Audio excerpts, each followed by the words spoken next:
न थके कभी पैर न हिम्मत हारी है। हौसला है जिंदगी में कुछ कर दिखाने का, इसलिए अभी भी सफर जारी है। नमस्कार दोस्तों, मैं Premchandra. Welcome to my YouTube channel pre exam training. दोस्तों, कोरोना थोड़ा शांत हो गया है। अब लॉकडाउन में भी थोड़ा ढील दे दिया गया है। अब बस एग्ज़ाम के डेट का इंतज़ार कीजिए और आपकी तैयारी में चार चांद लगाने के लिए आज से मॉडल सेट चालू कर रहा हूँ, जो कि बहुत ही ज़्यादा इम्पोर्टेंट है। जिसे कुछ हासिल करना है वो पूरा वीडियो देखें और लाइक बटन ज़रूर दबाएं। जिसे कुछ हासिल ही नहीं करना है वो लोग लाइक करें या डिसलाइक करें, कोई फ़र्क नहीं पड़ता। इसमें अगर आपको कोई फ़ायदा लग जाए तो लाइक और चैनल को सब्सक्राइब कर लीजिएगा। आइए देखें, आज से पहला सवाल। बहुत अच्छे अच्छे सवाल लिए गए हैं। पूरे बीपीएससी मॉडल पे ही सारे सवाल सेट किए गए हैं। आइए देखें पहला सवाल। निम्नलिखित में से कौन सी पत्रिका के संपादक राजा राम मोहन राय थे? बहुत ही अच्छा सवाल है। पत्रिका के संपादक पे ही प्रश्न बनता है बीपीएससी के। आप देखे होंगे प्रीवियस ईयर क्वेश्चन। तो इसमें केसरी, मिरातुल अखबार, यंग इंडिया, सत्यार्थ प्रकाश। इसमें जो है राजा राम मोहन राय का मिरातुल अखबार था। केसरी जो था बाल गंगाधर तिलक जी का था, ध्यान रखिएगा। यंग इंडिया गांधी जी का था, ये भी ध्यान रखिएगा। सत्यार्थ प्रकाश जो है ये दयानंद सरस्वती जी का था, इसलिए आंसर आपका बी।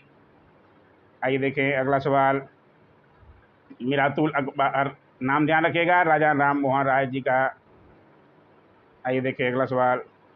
निम्नलिखित में से किसने 1857 के विद्रोह को हिंदू मुस्लिम षड्यंत्र की संज्ञा दी है? इसका सही जवाब है सर जेम्स आउटराम एवं डब्ल्यू टेलर ने। ध्यान रखिएगा, ये बहुत बार ऐसे सवाल बनते हैं। 1857 के विद्रोह को हिंदू मुस्लिम षड्यंत्र की संज्ञा दी थी सर जेम्स आउटराम एवं डब्ल्यू टेलर ने। आइए देखें अगला सवाल। 1802 की बसीन की संधि पर हस्ताक्षर किसके मध्य हुए थे? आप ऑप्शन देख सकते हैं। 1802 की बसीन की संधि अंग्रेज और बाजीराव द्वितीय के बीच हुई थी, ध्यान रखिएगा। इसका आंसर बी। आइए देखें उसके बारे में थोड़ा डिटेल। ब्लेजली का सेनापति होलकर ने सिंधिया और पेशवा की संयुक्त सेना को पूना के निकट पराजित किया। पेशवा बाजीराव द्वितीय ने बेसिन में शरण ली और 31 दिसंबर 1802 में सहायक संधि स्वीकार कर ली। यह समझौता बेसिन की संधि के नाम से जाना जाता है। पूरी बातें आप समझ गए होंगे। आइए देखें अगला सवाल। पूरा बात समझते हुए पूरा डिटेल में बताया जाता है ताकि आपका कॉन्सेप्ट क्लियर हो जाए। लॉर्ड वेलेस्ली द्वारा प्रस्तावित सहायक संधि को स्वीकार करने वाला सबसे पहला भारतीय शासक था।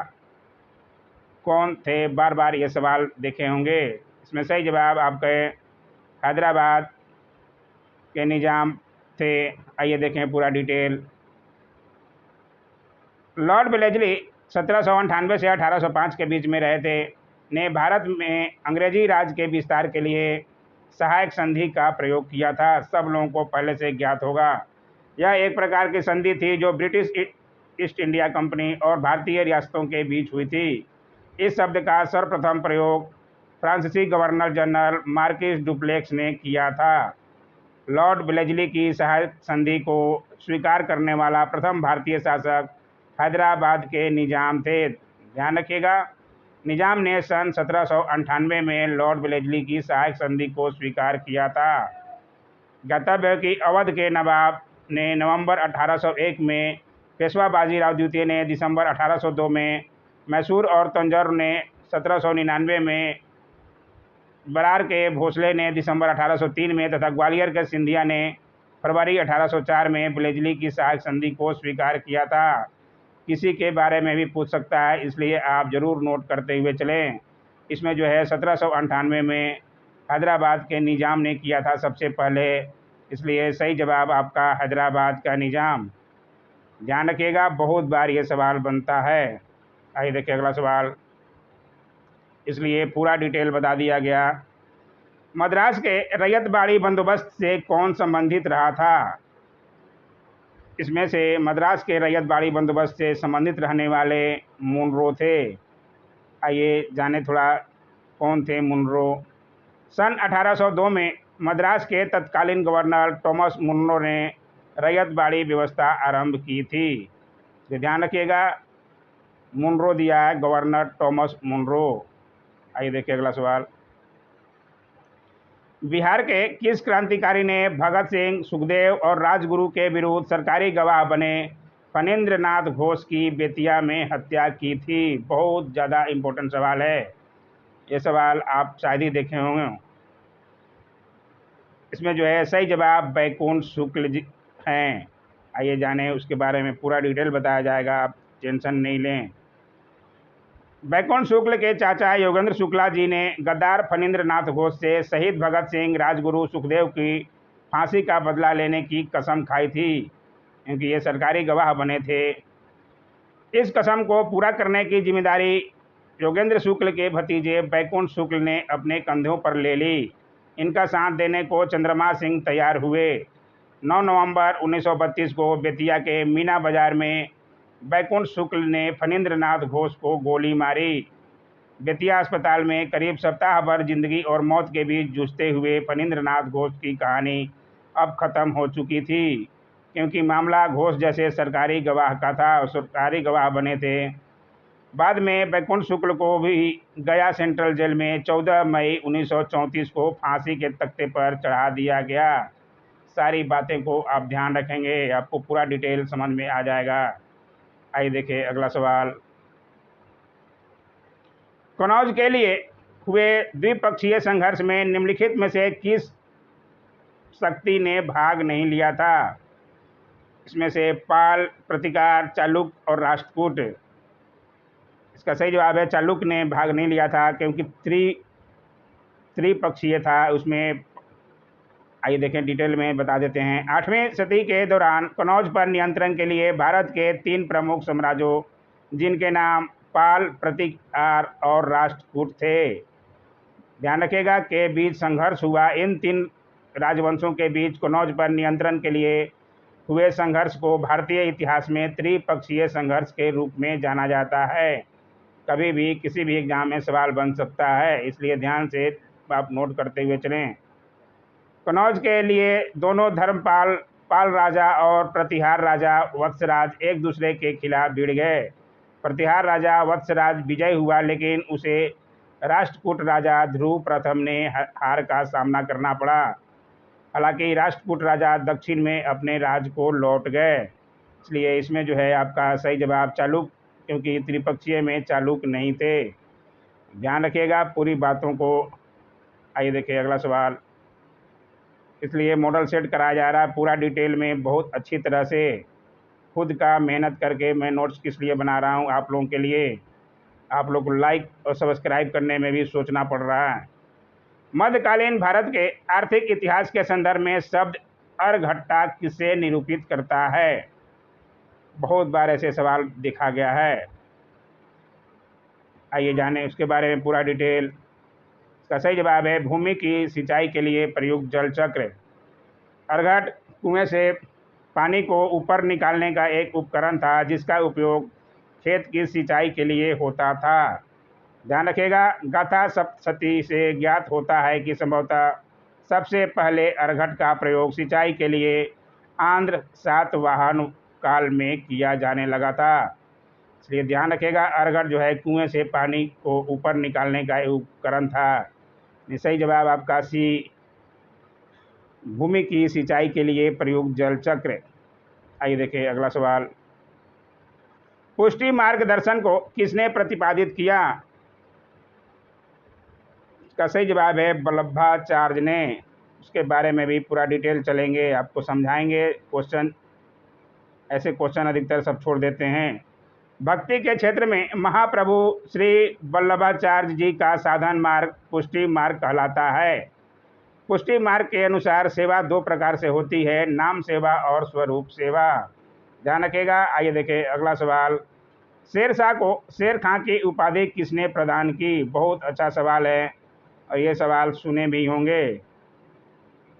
इसमें जो है सही जवाब आपका बहार खां लोहानी। शेरशाह के बचपन का नाम फरीद था।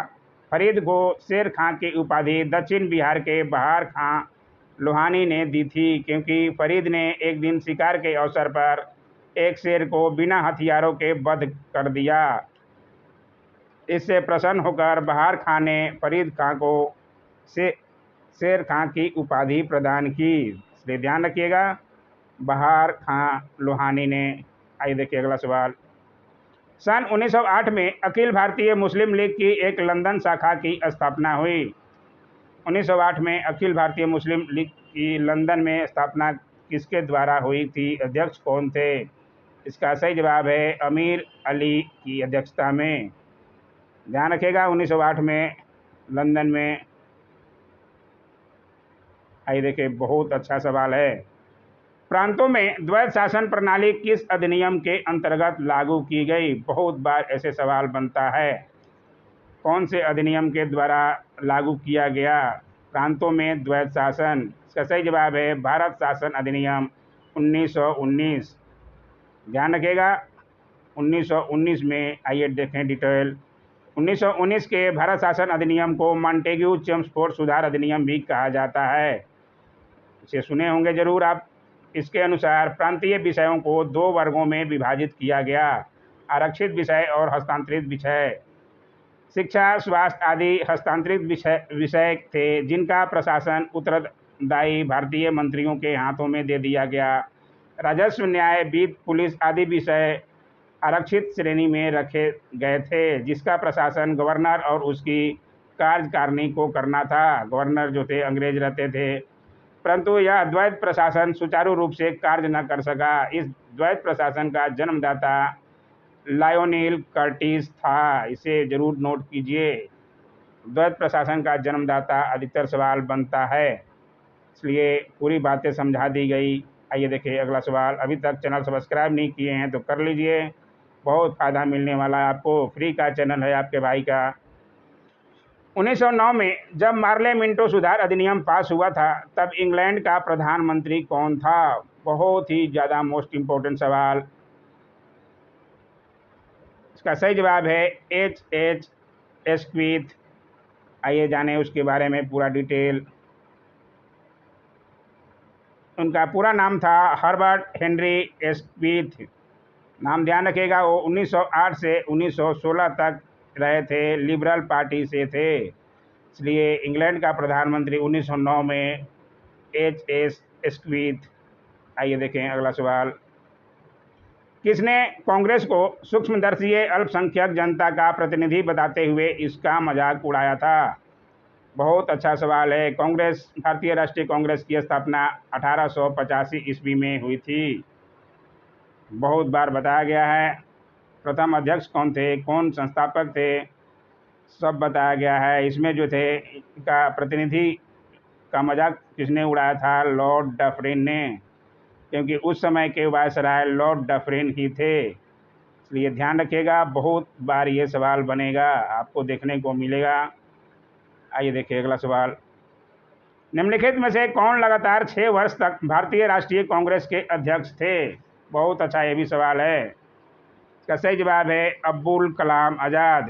द्वितीय विश्व युद्ध के समय 1939 से 1945 तक, द्वितीय विश्व युद्ध भी उसी समय हुआ था, तब तक ये रहे थे। इसलिए ध्यान रखिएगा, लगातार 6 वर्ष तक रहने वाले अब्दुल कलाम आज़ाद रहे थे। आइए देखिए अगला सवाल। विवेकानंद ने शिकागो में आयोजित पार्लियामेंट ऑफ वर्ल्ड रिलीजन्स में भाग लिया था। कब भाग लिया था? यह सवाल भी बहुत बार आता है। इस साल बीपीएससी में भी बना था, 66 बीपीएससी में। इसका सही जवाब है 1893 ईस्वी। 1893 ईस्वी में बता चुका हूँ। 2 जो है भारत के महान लोग बाहर विदेशों में गए थे और धूम मचा के आए हैं। एक तो स्वामी विवेकानंद जी, और दूसरे सब लोगों को पता होगा महात्मा गांधी साउथ अफ्रीका गए थे 1893 में ही। इसलिए ध्यान रखिएगा, विश्व धर्म सर्वधर्म सम्मेलन में भाग लेने के लिए गए थे 1893। आइए देखिए अगला सवाल। निम्नलिखित में से कौन सा आयोग 1857 के विद्रोह के दमन के बाद भारतीय फौज के नौ संगठन से संबंधित है? इसमें से कौन सा आयोग है जो 1857 के विद्रोह के दमन के बाद भारतीय फौज के नव संगठन? इसमें जो है सही जवाब पील आयोग है, ध्यान रखिएगा। आइए देखिए अगला सवाल। गुप्त संवत आरंभ करने का श्रेय किसको जाता है? शक संवत तो बताया गया है कनिष्क ने के शासनकाल में चालू हुआ था, लेकिन गुप्त संवत आरंभ करने का श्रेय किसके जाता है? ये भी गुप्त ही थे, चंद्रगुप्त प्रथम को जाता है, ध्यान रखिएगा। आइए देखें कब किए थे, पूरा बता देते हैं। चक्रवर्ती गुप्त राजाओं तथा उनके सामंतों के लेखों में गुप्त संवत का प्रयोग मिलता है। इसे गुप्त प्रकाल नाम दिया गया है। इसकी स्थापना गुप्त वंश के शासक चंद्रगुप्त प्रथम ने 319 ईस्वी में की थी। पूरी बातों को आप ध्यान रखिएगा। शक संवत जो है 78 ईस्वी में हुआ था, ये भी आप ध्यान रखिएगा कनिष्क के शासनकाल में। आइए देखिए अगला सवाल। गुप्त काल में किस प्रकार के कर को उदंग कहा जाता था? बहुत ज़्यादा ही अच्छा सवाल है। उदंग एक प्रकार का भूमि कर था। आइए देखें थोड़ा इसके बारे में डिटेल। प्रयाग प्रशक्ति में शक्तिशाली गुप्त सम्राट समुद्रगुप्त को पृथ्वी का पर शासन करने वाला ईश्वर का प्रतिनिधि कहा गया है। साथ ही उसकी तुलना कुबेर, वरुण, इंद्र या यमराज आदि देवताओं से भी की गई है। उदंग कर यह एक प्रकार का भूमि कर होता था। गुप्त अभिलेखों में भूमि कर को उद्वंग या भाग कर कहा गया है। पूरी बातें आप समझ गए होंगे, इसलिए इसका सही जवाब एक प्रकार का भूमि कर, ध्यान रखिएगा। आइए देखिए अगला सवाल। किस गोलमेज सम्मेलन में महात्मा गांधी ने भाग लिया था? प्रथम, द्वितीय, तृतीय, चतुर्थ? चतुर्थ तो हुआ नहीं था। 3 गोलमेज सम्मेलन हुए हैं अभी तक, 1930, 31 और 32 में। सब लोगों को पता होगा। इसमें यह द्वितीय में ही एक बार गांधी जी भाग लिए थे। गांधी जी क्या, कांग्रेस भी तीनों में से सिर्फ एक बार ही भाग ली है, द्वितीय में। आइए जाने उसके बारे में पूरा डिटेल देख लेते हैं। 5 मार्च 1931 ईस्वी को गांधी और इरविन समझौता के फलस्वरूप सविनय अवज्ञा आंदोलन स्थगित किया गया और कांग्रेस द्वारा द्वितीय गोलमेज सम्मेलन में भाग लेने का निर्णय लिया गया। गांधी जी को इरविन ने बहुत मनाया गोलमेज सम्मेलन में भाग लेने के लिए। द्वितीय गोलमेज सम्मेलन 1931 के आखिर में लंदन में आयोजित हुआ। उसमें गांधी जी कांग्रेस का नेतृत्व कर रहे थे। लंदन में हुआ यह सम्मेलन किसी नतीजे पर नहीं पहुंच सका, इसलिए गांधी जी को खाली हाथ लौटना पड़ा। सब लोगों को पता होगा, जिनको नहीं पता है वो ज़रूर नोट कर लें, बार बार ऐसे सवाल बनता है। 3 गोलमेज सम्मेलन हुए हैं। चतुर्भुज नटराज की प्रसिद्ध कांस्य मूर्ति किसका उदाहरण है? कौन सी कला? चोल कला, गंधार कला, गुप्त कला और मौर्य कला? बहुत अच्छा ये भी सवाल है। चतुर्भुज नटराज की शिव जी की मूर्ति है। किसका उदाहरण है? इसका सही जवाब है चोल कला का उदाहरण है, ध्यान रखिएगा। बहुत अच्छा सवाल है। आइए देखिए अगला सवाल। किस संगम वंशीय राजा ने चीन में अपना दूत मंडल भेजा था? संगम वंश का शुरुआत हरिहर और बुक्का नामक 2 भाइयों ने किया था।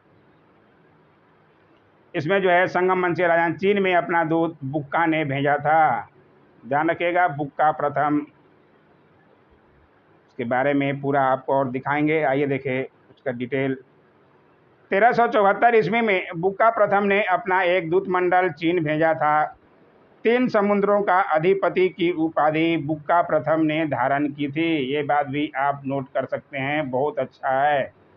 कभी पूछ दिया तो आपके लिए फायदेमंद रहेगा।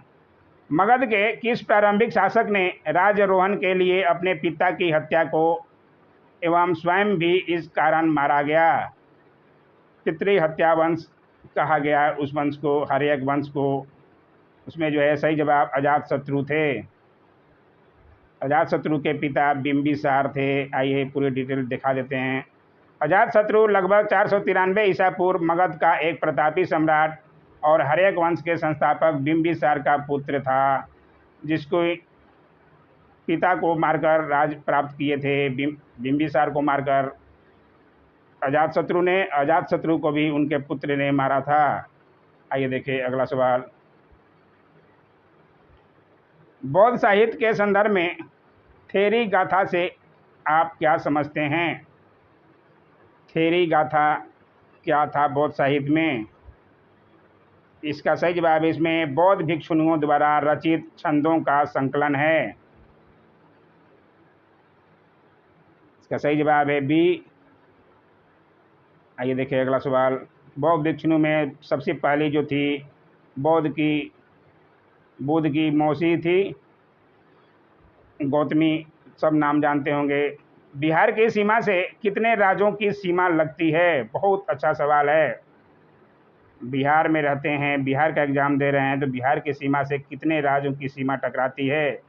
बिहार के उत्तर में नेपाल है, दक्षिण में झारखंड, पूरब में पश्चिम बंगाल और पश्चिम में जो है उत्तर प्रदेश। सब लोगों को ज्ञात होना चाहिए। तो तीन ही है, नेपाल तो एक देश है, राज्य तो है नहीं, इसलिए 3 है, पश्चिम बंगाल, झारखंड और उत्तर प्रदेश। सीमा 3 राज्यों से मिलती है, इसलिए ध्यान रखिएगा। आज का ये 25 सवाल करा दिए गए, बहुत अच्छे सवाल थे। कैसा लगा ज़रूर कमेंट कीजिए, और चैनल को अभी भी सब्सक्राइब नहीं किए हैं तो ज़रूर कर लीजिए। ऐसे ही यहाँ वीडियो आते रहते हैं। आज का वीडियो देखने के लिए बहुत बहुत धन्यवाद।